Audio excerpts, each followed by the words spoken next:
Ever since ChatGPT burst onto the scene back on November 30, 2022, there's been this one single question that just won't go away. You hear it everywhere, in the office, at school, even in late-night chats with friends.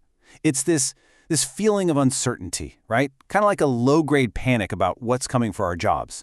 So let's dive right in and try to separate the real story from all the hype and fear. I mean, this is the big question, right? Is AI coming for your job? And listen, if you're feeling even a little bit of anxiety about that, you are absolutely not alone. It feels like every single day there's some new headline about what AI can do now. And it's totally natural to start wondering, okay, where do I fit in all this? So, is it a job apocalypse? Well, if you look at the numbers, they definitely paint a pretty grim picture. That launch of ChatGPT 3.5, man, it felt like the starting pistol for something huge, something revolutionary, but also maybe something a little destructive for the job market. And honestly, the data we're seeing so far, it seems to be confirming some of our worst fears. Just think about this. This year alone, more than 100,000 tech professionals have lost their jobs. And we're not talking about small startups. We're talking about the giants, Microsoft, Google, Meta. These were supposed to be the safe bets, the future-proof careers. Or so we thought. And it doesn't stop there. Just look at Amazon. They're a leader in automation, right? Well, they've laid off 27,000 people recently, and a whole lot of those cuts are being tied directly to the rise of AI. Okay, and then it gets even more direct. IBM, they didn't just lay off 8,000 people from their HR department, they came right out and said why. They said AI has now automated a huge chunk of that work, so this isn't just some vague connection anymore. This is a direct, one-for-one replacement. And look, if you think this is all just corporate talk, listen to this. Geoffrey Hinton, they call him the godfather of AI for a reason. He's warning that most white-collar jobs, the ones that need a college degree, the ones that rely on critical thinking, they're on the chopping block. All right, so before we all officially panic, let's take a deep breath and look at some history. Because this fear of technological unemployment, it's actually not new at all. In fact, it sounds a whole lot like the panic that happened when another game-changing technology showed up, the computer. You see, the computer revolution didn't just happen overnight. It was a slow burn, a 30-year process. It started with all that fear back in the 70s, then slowly got adopted in the 80s, went mainstream in the 90s, and wasn't really fully integrated until the 2000s. That super slow pace gave everyone, society, the workforce, time to adapt, to learn new skills, and to figure things out. And yeah, sure, some jobs, like typists and bookkeepers, they did disappear. But, and this is a big but, the computer revolution actually created more jobs than it destroyed.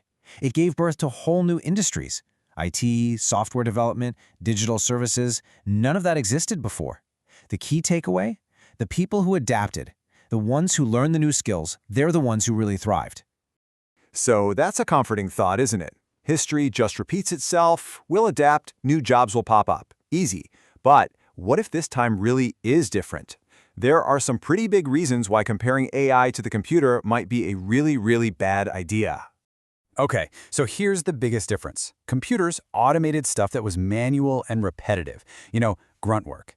AI is coming for cognitive, creative, and decision-making tasks. It's not just about replacing a spreadsheet anymore. It's writing code, it's creating art, it's managing entire HR departments. That means it's affecting a way bigger and, frankly, more skilled group of people. The other monster factor here is just speed. Remember that 30-year timeline we talked about for computers? Well, AI went from basically zero to being on almost every smartphone in the world in just 2.5 years. 2.5 years. That multi-decade grace period we had to adapt, it's gone. This change is happening right now, and it is happening incredibly fast. And if you want to understand just how advanced this stuff is, get this. In Kerala, India, the police had this 19-year-old cold case, a murder. They were totally stumped.